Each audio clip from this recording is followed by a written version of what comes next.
I can't give you all the ingredients to the hot dog. You might not like it. What is up, Steelers Nation? Thank you so much for jumping on to another episode of All Steelers Talk. I'm Noah Sharkbutton, joined always by my man in the corner, producer Nick Belsky. Find us on youtube.com/All Steelers Talkers. Subscribe anywhere you get your podcast. The Pittsburgh Steelers, man, did they have a banger of a press conference today? And let's play it one more time. I can't give you all the ingredients to the hot dog. You might not like it. That might be my favorite Tomlinism of all time, but they did some more. They announced the quarterback in week 3, at least their plans moving forward. Broderick Jones gets another opportunity to redeem himself, which means that the Pittsburgh Steelers offensive line issues, well, they're going to continue because the Steelers are going to make the wrong decision. Justin Herbert, well, he's got some injuries to worry about. Isaac Seumalo might be coming back, and the Pittsburgh Steelers at a corner that I think is very beneficial for this team moving forward. It's a cloudy one here in the Berg, but I am so happy to be back and sleep in my own bed here in the city of Pittsburgh. How are you feeling, my friend? It's been a trying week. That's been well documented, but you know what? Anytime a new Tomlinism drops, and one that is as graphic as that one, I could not be happier at the moment. Like I said, been a rough week, but that just lifted my spirits a little bit. It's what I needed. I'm glad. I can't give you all the ingredients to the hot dog. You might not like it. It is pretend. When he said it, I laughed so loud that I'm shocked it didn't get picked up in the press like in the actual video, because I almost slapped the desk that when that came out. It was incredible Tomlin. I don't know if he had that one prepared. I don't know if that just came out of his mouth. If it did, this man has a gift from God, because nobody else is able to come up with this as quickly and as sharply as Mike Tomlin. Where's the rank? That's the big. Where's the rank? Is it up there with the class? Because to be honest, for a long time, I think the most underrated one was squirreling these nuts, and nobody wanted to talk about it. But I can't give you all the ingredients to the hot dog. You might not like it. I think it's up there. I definitely think it's up there. It takes a hit because the reusability is probably not there. You might only hear that maybe once or twice more in his career, but he hit it at the perfect time. So as far as timeliness, great. Reusability, not so great. So I think it has to take a hit because of that. Still, shout out to Mike T, man. That was a good one. Way to start off the Tuesday and get some people's juices flowing. He used that to talk about the quarterback situation, which is where we will start this show. Justin Fields is the presumed starter in week 3 as the Pittsburgh Steelers prepare for the Los Angeles Chargers. They are taking the same approach that they took last week. Mike Tomlin has already confirmed that Russell Wilson will be a limited participant tomorrow to start the practice week, and the Steelers are moving forward as if Justin Fields is their guy in week 3. Jerry Dulac tweeted that out, I want to say Sunday before the game, that Justin Fields was expected to be the starter, not just in week 2, but in week 3, and now it is somewhat official. I'll say that, we talked yesterday. I gave my endorsement to Justin Fields and saying I believe that the Steelers should stick with the younger option because he has continued to take steps forward, and that's what you're looking for in this. So I'll ask you the big question, because that's where we go from here, and I got thoughts on this. What's he doing week 3 to make this week 4? And is there a possibility that week 3 is not just week 4, but the rest of the season, if Justin Fields goes off and takes another step forward, beats an undefeated Chargers team at home, and is now set up 3-0 with the Pittsburgh Steelers?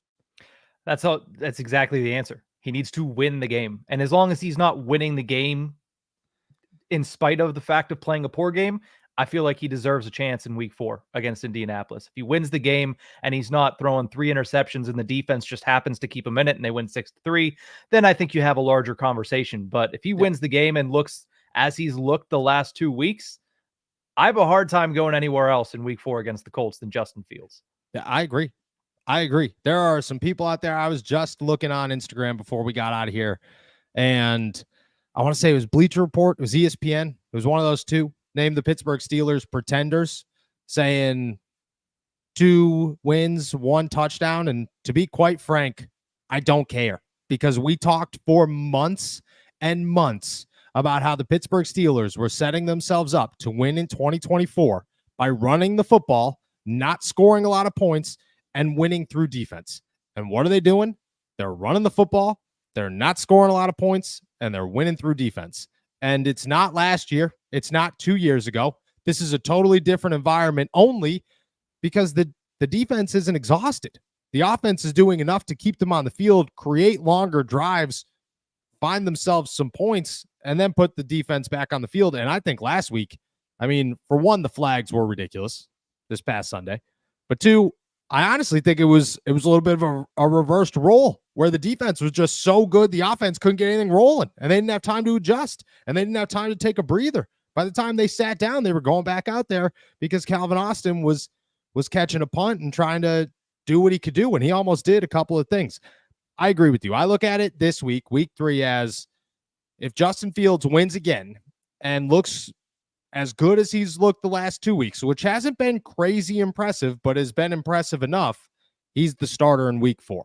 And if he looks crazy good, like if Justin Fields throws 2 touchdowns, no interceptions, the Pittsburgh Steelers win big once again, because 13-6 might not look super impressive. They won big. There was no moment in the last 2 weeks where the Pittsburgh Steelers were thought to be a losing team. If they win big again, especially against an undefeated Chargers team with Jim Harbaugh, potentially Justin Herbert, we'll get to Justin Herbert here in a second, and a good defense, I mean, there's no reason that he shouldn't be the starter in week 4 and beyond. At some point, it will be and beyond. I think this is the first time that door opens. I don't think it was even cracked the last 2 weeks. You're now you're now heading into week 3. If you could go 3-0, I have a hard time believing that you don't have the conversation internally, is Justin the guy for the rest of the season? Because you're not going to push it into week 6, week 7 and say, oh, well, maybe Russ is still the guy. No, I think that this is the first time that door gets opened if Justin Fields plays well and if the Pittsburgh Steelers win. But those are 2 massive ifs and ones that, I mean, quite frankly, we don't know what's going to happen, but they have looked good. Also, in the midst of this conversation, I mean, there were a lot of people that were trying to downplay the win over Atlanta. I think me and you included. Atlanta looked pretty good last night. Atlanta didn't look terrible last night. Drake London. I mean, Justin Fields, we could talk Najee Harris, we could talk Arthur Smith, whatever. Joey Porter Jr. not letting Drake London do anything, and then Drake London winning the game for the Falcons last night. Good sign for how good Joey Porter Jr. is. That was my first thought as that went down. But that win definitely looks better on the Pittsburgh Steelers side than it did yesterday or I guess Sunday, right up until the game time yesterday. And in my eyes, the Steelers have set themselves up where if they win 3, if they go 3-0, they've beaten an impressive Atlanta team, a Chargers team that was undefeated, and then the Broncos. That's a good resume. It's a good start to the season, and I think we have the conversation whether or not Justin Fields is the guy. I think it happens after week 3. Not saying it's a definite. I'm just saying that door starts to open in week 3. The other side of this conversation, the other side of the offense here, is Broderick Jones, because we talked exclusively, or not exclusively. We had a elongated conversation yesterday about Broderick Jones and how the Steelers screwed up big time trying to flip-flop tackles, and how thankfully Broderick Jones just played himself off the field because the Pittsburgh Steelers were screwing themselves by trying to do this flip-flop thing. And what's Mike Tomlin do today? I mean, you heard it, and it wasn't him talking about hot. I can't give you all the ingredients to the hot dog. You might not like it. I'm going to play this clip 80 times today. It wasn't him talking about hot dogs. It was him talking about how Broderick Jones is going to get a shot to redeem himself, and how flip-flopping, rotating tackles is still very much so a possibility in Pittsburgh this season. And I'm sorry, but we could talk quarterback all day. There is no story that should be big enough or bigger than what are the Steelers doing at right tackle? Why are you doing this? Why are you trying to ruin a good thing? Mike Tomlin spent 10 minutes in this press conference today talking about how impressive Troy Fautanu is, and how good and how he has earned this spot at the right tackle, and how he has just been killing it all since the second he showed up. Troy Fautanu has been on fire. Doesn't matter that he got hurt. He's on fire. But we might screw him over by flip-flopping and rotating Broderick Jones in there at right tackle from time to time, even though that clearly did not work and gave zero indication that it was going to work within those 6 snaps. That one's wild to me. I have a feeling it's wild to you. Your thoughts when you heard Mike Tomlin say, oh, Broderick Jones, maybe he might be back out there again. We might continue to rotate right tackles, even though clearly that did not work. It's absolutely unbelievable that 2 days after it not only just failed, it crashed and burned. He had 3 penalties in 4 plays, and they negated, 80 yards of offense for the Pittsburgh Steelers and single-handedly stopped all of the forward momentum that they had and the offense had built up. And then he comes out and he reiterates Broderick Jones of the 3 tackles is the one that is most keen or able to be a swing tackle. So that's what he is a swing tackle. To me, you're continuing to hurt the progression of a young player that, albeit still raw, needs to be given a sense of direction. This is not a sense of direction. This is throwing him into a blender week in and week out, and you're going to ruin a first-round pick. He's not ruined yet, but if you continue to do this, and if you continue to think that this is a good idea, all you're doing is wasting a very important piece to the future of this offense. So I hate that they're doing this again, and I hate that they tried to do it. It failed miserably, and now they're backing it 2 days later. It just makes zero sense. No, it really does. Like this is Mike Tomlin's hardest effort to ruin a good player. This is what this is. And I don't want to call out anybody like this. I want Broderick Jones to work out. I want him to be the franchise left tackle of the Pittsburgh Steelers. I think Dan Moore is one of my favorite players in this locker room. He is the nicest human being. He is as respectable as they come. He's a great leader. I think the fan base overlooks this guy time and time again because he was around when he and the rest of the offensive line stunk, and nobody is willing to admit that he has grown into a quality left tackle, which he has. But I still want Broderick Jones to outplay him. I want Broderick Jones to be the future. I want Broderick Jones to be the reason that Dan Moore is a starting left tackle somewhere else in the NFL. And the Steelers are trying as hard as humanly possible to make sure that that does not happen. Flip-flopping this kid when he is raw, when he is inexperienced, and when he is clearly struggling is the last thing you should be doing. Now, should Broderick be taking reps at right tackle during practice? Certainly. You are the swing tackle. That is your job. You need to be able to play both, at least to some degree, 100%. Should you be playing in a game right tackle? No chance. You should be working 90% of your reps at left tackle during practice, the other 10 at right tackle, and you should come in as a jumbo tackle when need be. And all we should hear is number 77 is reporting is eligible. That's all we should hear when it comes to Broderick Jones in a football game the rest of the season, unless Dan Moore or Troy Fautanu either get hurt or lose their job. But the Steelers, they do not have those plans. They're killing this kid. I feel terrible for Broderick Jones because, quite honestly, I mean, it's been a while since they've tried this hard to make somebody not work as hard as they're doing it with Broderick Jones. It's ridiculous. It's a bad look for Mike Tomlin. It's gonna lead to some bad things. I wish nothing but the best for Broderick Jones, but I cannot be firm enough in my stance of they are really screwing this kid over. And I feel bad. I feel bad about it. Yeah, there are starters and there are backups. Specifically on your offensive line, you need continuity, and you can't, especially, listen, Troy was playing great through the first 2 series, and then they put Broderick in, and that happened. Now, Tomlin says part of that was due to they're not sure how good Troy Fautanu's conditioning was after being injured. Do you think that actually played a role, or do you think that that's an excuse so they could actually go back to this and be able to kind of protect themselves if they want to try it again? That's a great question, and I appreciate you for asking that question, because in Denver that made a lot of sense. You saw it in Denver. It gets 10 times easier when you come a mile down and come back to Pittsburgh and the elevation isn't a factor, and you don't got to worry about shortness of breath or being 350 pounds a mile in the sky. You don't have to worry about those things. So the conditioning side of this, like, you saw it, you realized it was fine. Tomlin acknowledged he realized it was fine.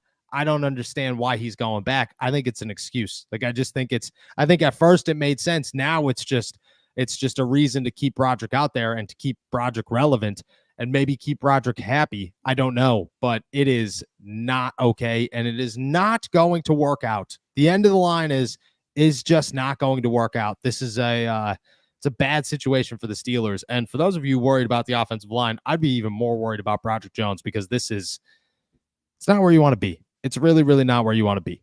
All right, let's update 2 injuries here. Then we'll take a break. Then we'll talk the addition of 1 corner and answer all of your guys' questions. Isaac Seumalo, door is officially open, could return soon. I doubt that it's in week 3 against the Chargers. Could be in week 4 against the Colts. But for right now, I'm saying that week 3 is most likely off the table. I'll say this. The Steelers' offensive line did not look good in the second half of the game on Sunday. They looked really good in the first half. They looked good against Atlanta. Spencer Anderson's playing just fine. And, I mean, Isaac Seumalo just makes things so much better and could open the door for a lot of things here. You know, James Daniels is a stud, but he struggled more than anybody yesterday or on Sunday. And if you need to make a call, James is the dude that you make a call for. I think it also was a good sample size. 3 games will be a very good sample size to say Spencer Anderson's the future of this position alongside Mason McCormick, and the Steelers don't really need to draft anybody else. That being said, Isaac Seumalo is a Super Bowl champion. He is a dude who has been here a long time. He has been in the league a long time. He has won a lot of games. He has dominated at the highest level, and he is one of the scariest human beings I have ever met in my entire life. People ask the question all the time, it's a constant topic of conversation within media and fans and just a lot. I mean, I got family members that ask it to me all the time. Yo, who would win in a 53-man brawl? Who's walking away the winner in that locker room? And my answer every single time is Isaac Seumalo. Every single time. He is the silent killer. He's a massive upgrade for the Pittsburgh Steelers offensive line. We'll see what happens in week 3. I have a hard time believing he's going to play, but I think week 4, this is where it goes. And look, you could have your worries about Broderick. That's a negative. You get a positive with Isaac Seumalo. I think that's a massive win. On the other side of this break, we'll talk Justin Herbert, the addition of a corner, and we'll answer all of your questions. But first, we got a word from our boys over at DraftKings. What's up, guys? It's football season, and we've teamed up with DraftKings. Right now, new customers who bet $5 will receive $250 in bonus bets instantly. Plus, you'll receive 1 month of NFL Plus Premium. It's hard to think of a better way to celebrate fall weather, your favorite jersey, and Sunday touchdowns than with the DraftKings Sportsbook app.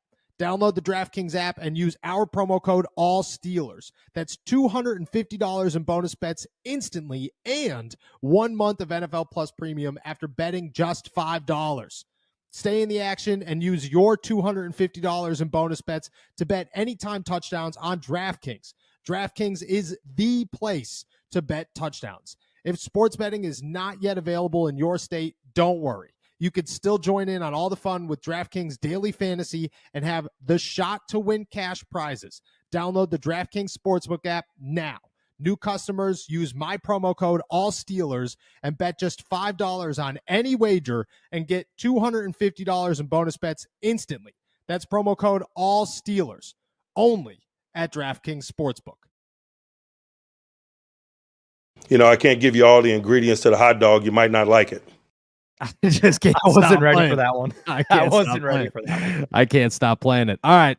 Latest update on Justin Herbert, which is a name to watch throughout the entire week. Dealt with a lower body injury. This is as hockey gets from Jim Harbaugh. He's just saying lower right leg, won't give you specifics on what it is. I'm pretty positive they have to give specifics, at least in the injury report. So we'll know tomorrow, but it's either a foot or an ankle. We'll see. Justin Herbert got rolled up on. He said he was going to go get x-rays. Those x-rays came back negative, which is a positive, but Harbaugh said that they will continue to have evaluations throughout the week.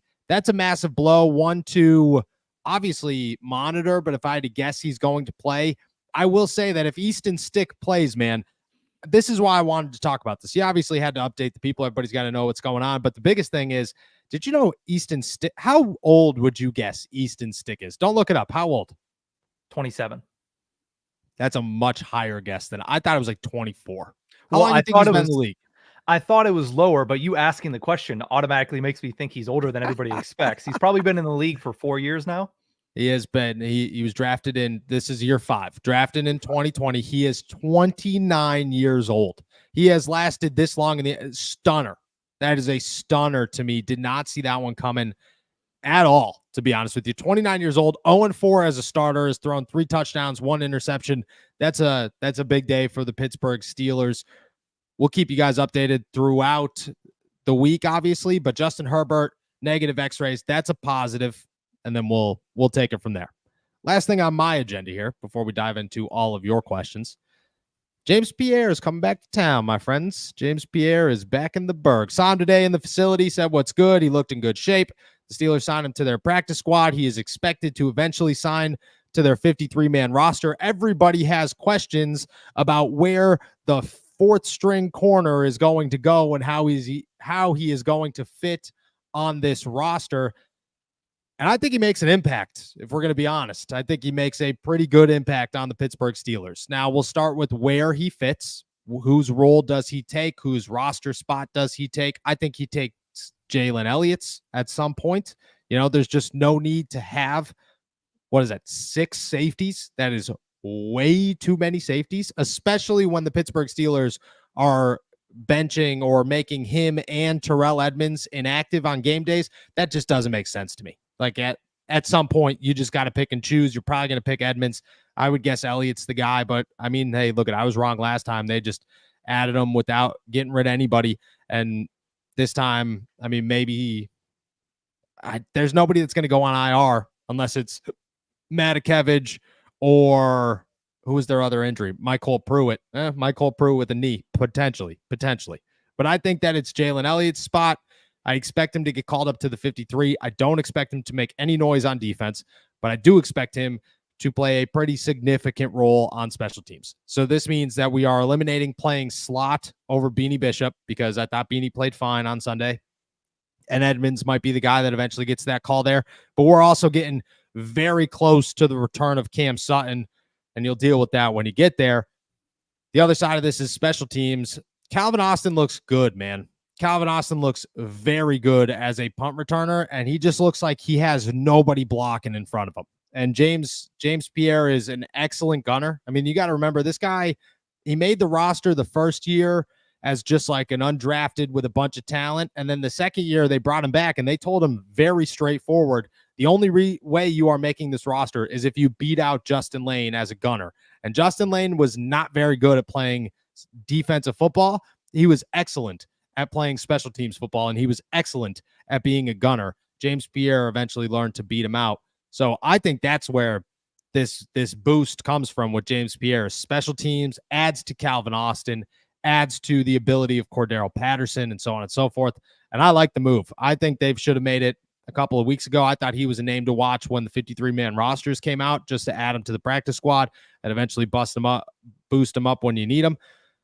But yeah, I think it's a good move. I'm a big special teams guy, gunner guy, and James Pierre I think adds a little boost. Does anybody care that it's a special teams boost? I mean, if you look at a lot of the moves that they've made, and especially the moves that they've made to bring back former players, I mean, it started with Tyler Matakevich. Now we're seeing James Pierre. We saw Terrell Edmunds last week. They're just saying, you know what? Let's get our former, backups that ended up being starters that we didn't like in that role and just say, hey, you were great at special teams. Come in and just do that. I mean, as we talked about last week, they're fortifying their team and their depth. They're trying to fix these small holes and plug them before they become bigger issues. And one of the biggest issues right now is that gunner on punt return, because as you mentioned, Calvin Austin, the difference in him from last year to this year, and it's without blocking, you can tell he is much more comfortable reading the field after he catches the punts. You can tell he's much better at getting north and south quickly. He just needs lanes. And this is going to be a big reason for why James Pierre is here, is to create more of those lanes for Calvin Austin so he can get them into better field position. 100%. So as we're speaking, Tyler Matakevich goes on IR. Steelers make the move there. They now have an open roster spot. That will be James Pierre. Matakevich is a massive loss here for 4 weeks. A hamstring, wasn't expecting it to be that bad. Apparently it is. Now you're banking on Mark Robinson, which is why you kept Mark Robinson, which is big. That's why you kept Mark Robinson, and it's a good move to keep him now that hindsight's 2020. But that opens up the roster spot for James Pierre. But I agree with you. James Pierre could add some very undervalued potential to Calvin Austin and what he can do, and that's big. That stinks that they're losing Tyler Matakevich for at least 4 weeks. I thought he's been playing very well. I mean, his hit on when he got hurt, I want to say it was Marvin Mims. That was vicious. It was worse. I mean, it probably TV always adds a little oomph. In person, like you watched Marvin Mims go like 3 yards backwards. You saw Tyler coming the whole time. You were standing, you're like, dude, this is, oh gosh, he's not seeing him. He didn't see him at all. And then boom, smokes him. So shout out Tyler Matakevich. Hopefully the injury's not as serious as it looks with the IR designation, and this is more of a roster spot move. Shout out to James Pierre. Looking forward to seeing him back in the locker room. He's a good dude. All right. With that said, that's everything on my agenda. I know you guys got lots of questions, and I love answering them. So let's dive into those. If you guys have more of them, toss them in the chat. We'll make sure to answer them all before we head out of here. What do we got? I don't know if you threw this one on the screen earlier, but I'll bring it back up. Steven Cornfield says, just sit Broderick Jones this year till Moore leaves the Steelers. Do you think that's something that would even cross the Steelers' mind? I think so. I think so. This is Dan Moore's contract year. In my eyes, I'm re-signing Dan Moore, but that's a later story. We have to see what this season holds, because 2 games is not a big enough sample size to really care. Dan Moore contract year. If he doesn't come back next year, yes, I sit Broderick Jones until Dan Moore is gone. I think that's the easiest way to go about this. I think it's the smartest way to go about this, and I think it's the most protective way to go about this for not just Dan Moore, but the offense as a whole. Dan Moore is probably your best offensive lineman right now outside of Zach Frazier, which is wild to say. And it makes Broderick Jones take a lot of that pressure away and gives him the rest of the season to develop, hopefully as a left tackle. So yes, I would say yes. Let's go over to Marlon Lewis, who says, going up against Khalil Mack and Joey Bosa, will they start Broderick, or will he just rotate in at either left tackle or right tackle? I would not want to start. If Broderick is your weak link right now on your offensive line, if he's the guy that is getting benched because he's just not making moves here, I'm looking at him and saying, I don't want him against, who would that be? That would be Khalil Mack on that side, on the left side. I don't want him there. I want Dan Moore there. I want Troy Fautanu out there. So if I had to guess, they're going to rotate him at right tackle. If I had to do it, if I was the head coach, which I'm not, and there's a big, clear reason I am not, I would not put him out there at all. Let's go over to Steven again, who says, do we think the defense will shut down the Chargers? They own the first 2 games, but what type of offenses were we going up against compared to Harbaugh and the Chargers? Not very good ones compared to Harbaugh and the Chargers, no doubt about it. But I mean, the Chargers are a run heavy team with an explosive passing game with their quarterback, but they rely on that opening up because of the run game. That gives the Steelers an advantage. I also don't think the Chargers have gone up against a defense anywhere close to as good as the Steelers, like anywhere close. I am firmly in the Steelers have the best defense in football driver's seat right now. There isn't another defense. I don't think that it was Baltimore's was up there. Seattle's was supposed to be up there. San Francisco's was supposed to be up there. Cleveland's was supposed to be up there. It's Pittsburgh. It is clear as day, Pittsburgh. So I don't know if Harbaugh has gone up against a defense this good. So I'm not saying that I give the offense an advantage, but it is definitely, this is hands down the biggest challenge the Steelers have had in the first 3 weeks. Peter wants to know, when Cameron Sutton comes back, do you think Beanie Bishop ends up being cut? No, I don't. I don't think that the Steelers would want to cut Beanie Bishop for Cam Sutton, just because Beanie has played well, and he's a guy that you build off of. You know, he's an undrafted guy, so he doesn't cost you any money. The way I look at it is, you got a dude, you might have found a gem, hold on to the gem, don't get rid of him. I could see a Darius Rush finding himself on the practice squad. I could see Terrell Edmonds finding himself on the practice squad.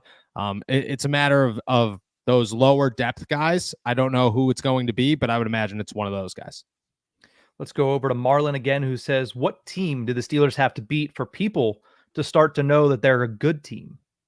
I think the Chargers. I think the Chargers are a good challenge. You beat the Chargers, a 2-0 team with Jim Harbaugh, Jim Harbaugh is a good head coach. He might be a little out there, a little funny in the press conferences, but he's a good head coach, and he wins a lot of football games. So I would say the Chargers are like the first real, you win this one, people are going to really notice opponent for the Steelers. Yeah, and I'll add to that. I mean, this one goes a long way, but in 2 weeks, I guess 3 weeks technically, whenever they take on the Cowboys on national television. Yeah. I know the Cowboys got smacked by the Saints, but if you beat the Cowboys on national television, it's going to go a long way for the national media to look at this team as a good team, especially if they can win their games leading up to it. Agreed. Let's go over to Tyler Dotts, who says, any chance that Tomlin and Smith are trying to limit what they're putting on tape and limiting the offense while the defense is doing such a good job? Yes, 100%. This is a great question. Yes. I am a full believer that Mike Tomlin took the reins of that offense over the other day in the second half. I'm a firm believer because I watched a great offensive half of football. I watched an offense that was running the football well, that was fluid, that was throwing deep balls, that was looking for guys open, that was creating space for people. And then in the second half, I watched an offense that wanted to run the ball 3 plays out of 3 plays and be as predictable as possible. And if I had to guess, that was Mike Tomlin. I'm not saying calling the plays, but more so just saying how the play should be called. Make sure that we're running the football. Make sure that we're being conservative. Make sure that we don't lose this football game. Our defense will be just fine. If I had to guess, that was a Tomlin. Let's go over to Steven, who says, do you think this weekend's game is going to be a ground battle and clock battle on both sides? They're calling it a blood ball game on Pat McAfee. Yeah, I do. I really do. This is going to be a ground and pound game. J.K. Dobbins versus Najee Harris, Justin Fields, add him in there. I mean, 2 strong defenses. I see this certainly as a bloodbath, a blood ball game. I agree with it. I think this is going to be a nasty one, a hard-hitting football game. I'm very excited for some hard-nosed football. I don't expect a massive score, but Justin Fields said last week that he wants to score 28-plus points, and I think at some point he's going to start shooting for that, so we'll see what happens. Macaroni Salad wants to know, could we see Terrell Edmonds getting some time in the slot moving forward? Does he have any experience in that position? He doesn't have a lot in the slot, but I've said this before. I'll say it again. I think that's a possibility for him. But Beanie Bishop played well against Denver, and he played pretty decent against Atlanta outside of potentially the Kyle Pitts touchdown. So the way I look at this is there's no reason to pull Beanie Bishop. You keep Terrell Edmonds in the position that he's in. Again, you might have something big in Beanie Bishop. You want to see if that's there. I just, until he needs to, I just don't see Beanie getting benched. Faceless Man wants to know, do you think we'll need to see this offense start scoring over 20 points per game for the Steelers to continue to be successful? Yeah, I think in the second half of the season, you're going to have to start scoring some points. Like, you're not going to beat the Philadelphia Eagles. You're not going to beat the Kansas City Chiefs. You're not going to beat the teams in the AFC North. Like, you're not going to go to Cincy and score 13 points and win. It's just not going to happen. You're most likely not going to go to Baltimore and score 18 points and win. So the way I look at this is eventually you got to start scoring over 20 points. I think that's the Steelers' goal. I just think that they're slow rolling it to get there. And to be honest, I think that if they are up 13-6, they're very comfortable winning 13-6, and they're confident they could do so. So they don't need to score 20 points in their eyes, not in my eyes. Yeah, with this defense, it feels like they're saying, all right, let's get a 10-point advantage and sit on it, which is not exciting to watch, but it's worked in the first 2 weeks. Yep, exactly. Let's go over to the next question. If Najee keeps being a dog, what do you think the max that Pittsburgh would pay to keep him on the roster after this season? I don't believe this is a contract year for TJ. Is it a contract year for TJ? Najee. Oh, for Najee. Excuse me. I'm so sorry. Dog immediately went to TJ. I don't know why. The max that they would pay to keep him, $6-7 million, I would say. They're not going to go over that. They're just not. Like, they didn't have intentions to. I don't think that I feel Najee's going to be a $10+ million year back next year somewhere. Somebody's going to pay him. If not, maybe he returns to Pittsburgh, but I just have a hard time believing that they're going to pay him more than what they would have given him with his 5th-year option if they choose to re-sign him. Let's go over to Steven again, who says, are we getting Roman Wilson back this week? I really want to see him play. I don't know. We'll see. I tried to ask Tomlin today, how close was Roman Wilson to playing on Sunday? And he said, that's irrelevant. I said, no, it was pretty relevant, pal. It was a pretty relevant question, actually. People want to know. So I would guess that he's close. The fact that he was a full participant for one day and then went back to a limited wasn't a good sign, but I think that was more so they were rushing him than a setback. Now they'll look at it. They'll see if he could go back this week. They'll hope he's back on the field. I think it's very close for him to be out there. If it's not this week, I'd have a hard time believing it's past week 4. And I think they're going to hope to get him this week. Let's go over to Kalen, who says, what are we doing with Van Jefferson? He seems to have more penalty yards than receiving yards. Also, he had a higher snap count than George Pickens in the last game. Who makes those calls? Okay, so the snap count thing, I 100% get it. And I know that you read Nick Farbaugh's story. That's where you got it. Shout out Nick Farabaugh. I busted him this morning. A lot of that's blocking. You know, Van Jefferson is a quality run blocker, I guess. George is good. He could be phenomenal, like potentially the best in the league. He's very lazy a lot of times. We had this whole conversation last year. I mean, it put me on the list of receipts. I'm not looking to be on the list of receipts again. So we'll just say that the conversation was had last year with George. I think it had to do with running the football and how the Steelers got very conservative in the second half.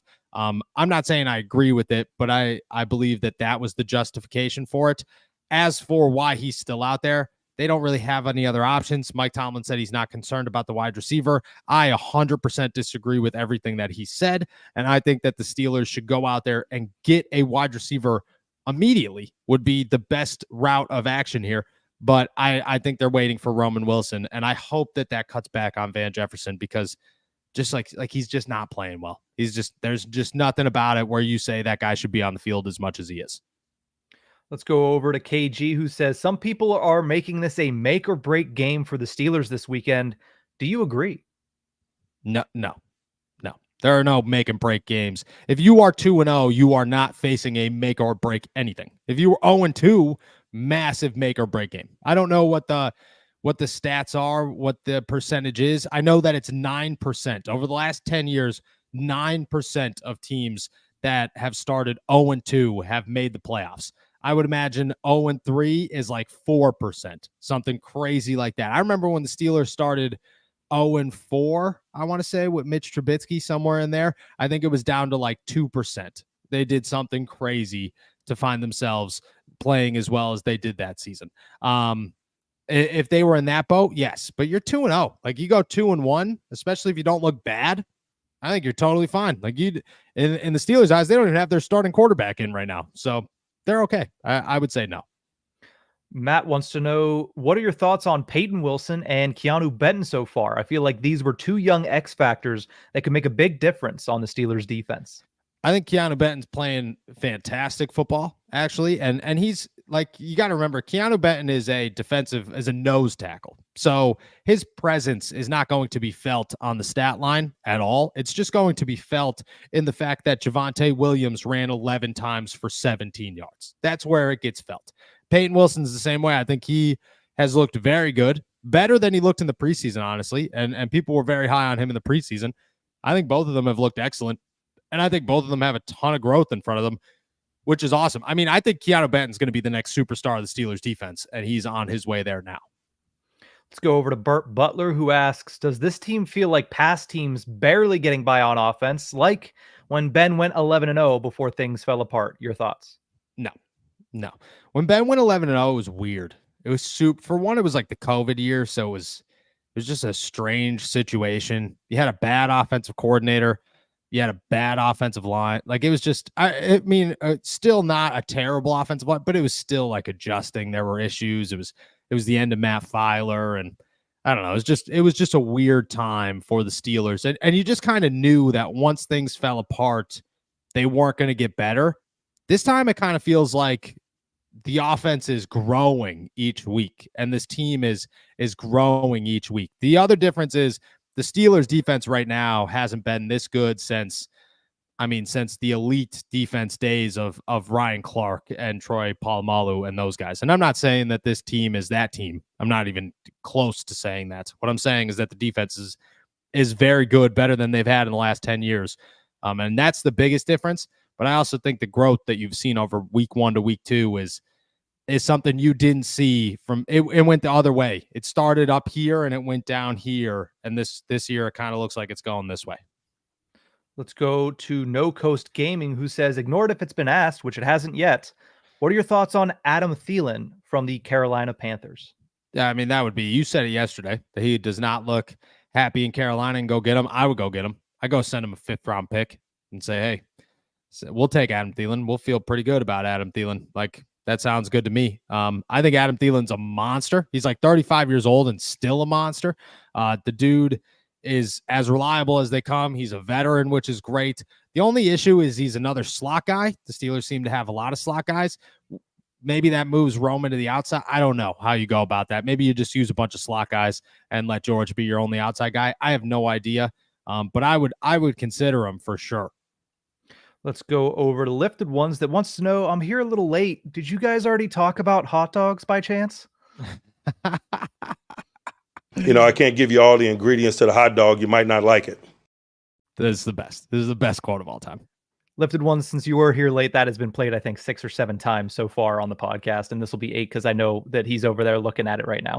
I can't give you all the ingredients to the hot dog. You might not like it. Oh, it's incredible. It's incredible. It never gets old. Let's go to Redmond Reed, who says, what are your thoughts on TJ Watt versus Joe Alt matchup this week? I love that matchup. I think Joe Alt's a stud. I haven't gotten to watch his tape yet. It's Wednesday. This is tape, or Tuesday. This is tape day. I'm like a really bad football player. That's what I try to compare myself as. My wife's like, what are you doing? I'm like, well, if TJ Watt's watching film, I'm watching film here, babe. Okay. The only difference is I'm fat and sitting in the press box, and he's very good at things. But tonight I will dive into Joe Alt. I'm very excited to dive into Joe Alt. He was a monster at Notre Dame. He was my favorite player in this draft, actually, because I mean, quarterback's cool, awesome. Marvin Harrison Jr., I think is going to be unbelievable. Joe Alt was the dude that I looked at and said he wasn't the first tackle off the board, and that was the craziest thing I have ever seen, because J.C. Latham might be good. He's nowhere near Joe Alt. So I'm very excited for this matchup. That being said, TJ Watt's going to win it. So, shout out to TJ Watt. Yeah, and of course, it's something where the whole league goes, I can't believe that the 4 of you or 5 of you that picked first let Harbaugh get his hands on Joe Alt. Like, come on now. Exactly. Like, you let one of the best rushing offensive coaches in NFL history say, in football history, let's not just go NFL, in football history, and you said, here's a phenomenal left tackle, have fun, or right tackle, have fun. Let's go over to Lloyd, who says, do you think they'll incorporate Muth even more for this game plan? Maybe some play action for him.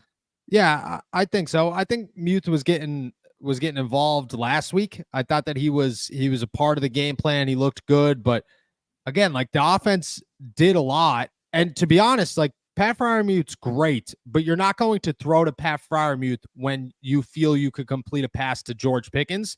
And we saw that on Sunday. George finished with like 40 yards or something.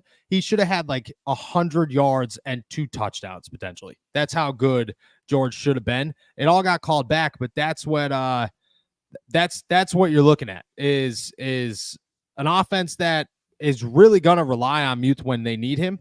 But George is their number 1 option, and they're showing that. So I would say yes to more Pat Freiermuth, but again, it kind of depends on the game plan. You want to hear something even more ridiculous? George finished with 29 yards on Sunday. Yeah.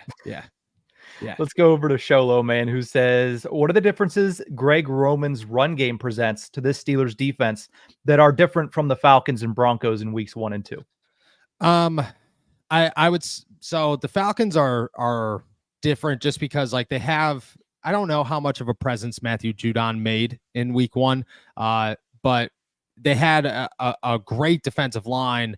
Their inside linebackers were iffy, and then they had a great middle of the secondary in Jesse Bates and Justin Simmons.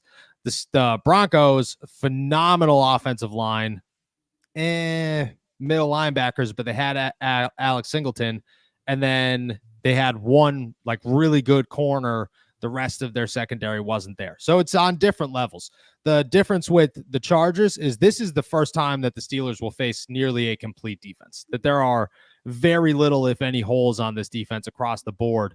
And that's where the challenges will come in, where if you could beat the first level, if you're Najee Harris, you're going to have a second level. And I have a hard time believing you're going to get to a third level. So that's where the biggest personnel difference is this is the first time the Steelers will face a complete defense.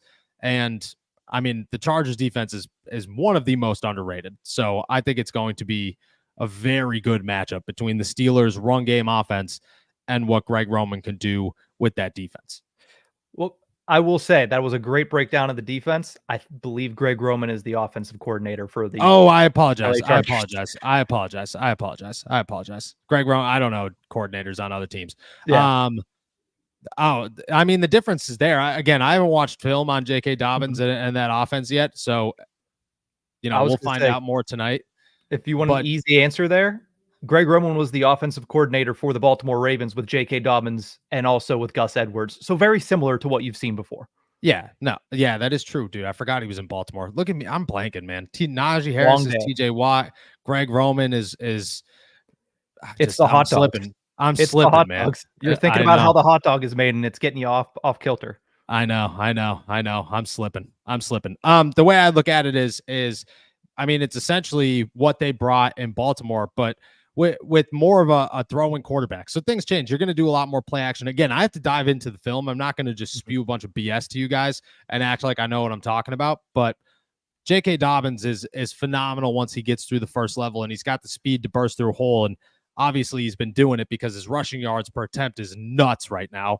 And I would imagine that that's what they're living and dying off of is J.K. Dobbins getting to that second hole and creating space, which means that that's the offensive line's job. And, well, the Steelers' defensive line is going to have a tall task to handle, but I, again, feel like they can handle it.